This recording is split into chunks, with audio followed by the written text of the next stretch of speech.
Hiroshiki is a parody of Big Van Vader. It's his appearance and his headgear that give him away. For anyone who doesn't know, from 1987 to 1992, Vader was a freaking behemoth in Japan. He would come to the ring in a giant mastodon helmet that would shoot out smoke like a volcano or something, just like what Hiroshiki is wearing. That helmet could sell out arenas on its own. Vader ran through New Japan, and in 1989 he became the first gaijin, or foreigner, to win the IWGP Championship belt. He would go on to do this 2 more times and even win the tag titles in 1992. So yeah, the anime staff knew exactly what they were doing with this one. Vader had a unique look and wrestling style, and he was actually the WCW champion when Hiroshiki was introduced in episode 176. This episode aired March 3rd, 1993. The Galactic Warriors, who are all just Mr. Satan's pupils. Surprise! Surprise, Sydney. I'll come back to the first one. As for the second guy, he could potentially be a parody of Mil Mascaras, a huge star in Japan in the 70s. And unlike most of the guys on this list, he wasn't a vicious monster heel, and he was one of the first to showcase Mexican wrestling in Japan. And he eliminated himself from the Royal Rumble. I actually believe this guy could be a parody of masked luchadors in general, but who knows, maybe the anime staff could have remembered Mil Mascaras from back in the day. It's not like wrestling isn't popular in Japan after all. This third guy, clad in football pads with spikes and his tongue out with the face paint, is an obvious spoof of the Road Warriors. That's what it looks like on the surface, but what if I told you it may be something different? He may just be one big parody of the Hellraisers. As the story goes, Road Warrior Hawk left the WWF following 1992 SummerSlam and formed a team with New Japan wrestler Kensuke Sasaki. Sasaki became the Power Warrior, and together they became known as the Hellraisers. As a team, they would raise hell in New Japan, winning the tag titles in December of '92 all the way through to August of '93. Movie 9 is sandwiched in between this title reign. It premiered July 10th, 1993. And unlike the previous connection to Mil Mascaras, who wrestled in the 70s, these guys were champions and in their prime during this time. The last warrior is Abdullah the Butcher, and probably Dodoria. Abdullah was a huge attraction in Japan and is most well known for his hardcore wrestling, using his forks to cut his opponents up. Cut the fuck up, okay? And while it's not a fork, this warrior uses his own weapon of choice, a flail, to slash at the camera. Honestly, it looks more like Stan Hansen's lariat. What's funny about the Galaxy Warriors is that they seem to all be caricatures or parodies of gaijin, or wrestlers foreign to Japan. But that makes sense. These guys' gimmick is that they're foreigners to Earth. And this is why I believe the first warrior probably fits that criteria. And based on this criteria, I'm going to give my candidates for who I believe he could be. Number 1, Macho Man Randy Savage.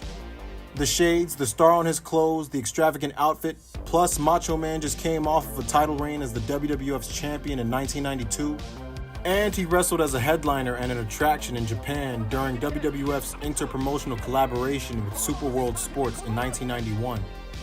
Prior to this, he wrestled in what was considered the best wrestling event of 1990, the WWF All Japan and New Japan Wrestling Summit, in front of over 53,000 attendees in the Tokyo Dome. That night, Randy Savage lost to Genichiro Tenryu, another big star in Japan. But by 1991, Randy Savage had definitely made his mark in the country. Number 2, The Ultimate Warrior. Muscles, tassels, and face paint. And if you lift his shades, his face paint might actually look like the Ultimate Warrior's. Ultimate Warrior also defended the WWF Championship at the 1990 Wrestling Summit. And this guy looks like his name could actually be Warrior. Number 3, Bret Hart. The dude has nearly identical shades, purple pinkish hair which could be a nod to Bret Hart, and did I mention he had tassels? One thing Bret has over Macho and Warrior is that he was the WWF champion closest to this movie's premiere date. He lost the belt April 4th of 1993 at WrestleMania 9. Bret also wrestled at the Wrestling Summit in the longest match of the night for 20 minutes against Tiger Mask. And he wrestled in Japan in the early 80s, so he's got that on them too. Number 4, the Stinger. It's the tassels, man. Sting was also WCW's world champion right around the same time Bret Hart was the WWF's world champion. Sting was also really popular in Japan in 1989, and just like his former teammate, the Ultimate Warrior, he also wore face paint. Number 5, Ricky Steamboat. His hair resembles this man's, and the scales on his forearms make him look more like a dragon. There are honorable mentions though, like Ric Flair. Other than the extravagant outfit, I really don't see much similarities between the two. And the Rockers. They're a few steps below the other guys on this list in terms of popularity. But he could be an amalgamation of all these wrestlers, if not even more. I'll bring this up just so that no one else does. But this sumo wrestler doesn't really look like Yokozuna. You gotta remember, Yokozuna's gimmick is kind of a parody of Japanese sumo wrestlers. Yokozuna is just the highest rank a wrestler, a rikishi, can obtain in sumo wrestling. But there are a few sumo wrestlers turned pro wrestlers, so I'll put him in a gray area. There's another masked fighter that Kuririn kicks in the face, and another one that Trunks throws onto Kuririn's platform. And there's another Andre the Giant lookalike that Gohan can be seen fighting on a TV screen. And finally, Stan Hansen. This man went to Japan with the reputation for being the one to break Bruno Sammartino's neck. And he used this momentum to become a top heel and one of the most successful foreigners to ever wrestle in Japan. He's the only man to have beaten Giant Baba and Antonio Inoki in championship matches, the respective founders of All Japan and New Japan Pro Wrestling.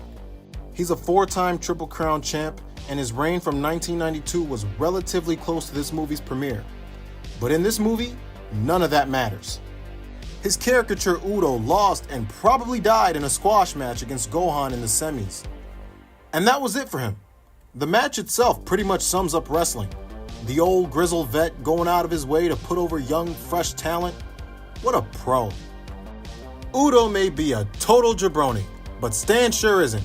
So much so that Akira Toriyama even caricatured the man years before he was disgraced in this movie, posing for the camera with the Raleigh. And last one, this one's for fun. Goldberg versus Nappa. Who wins?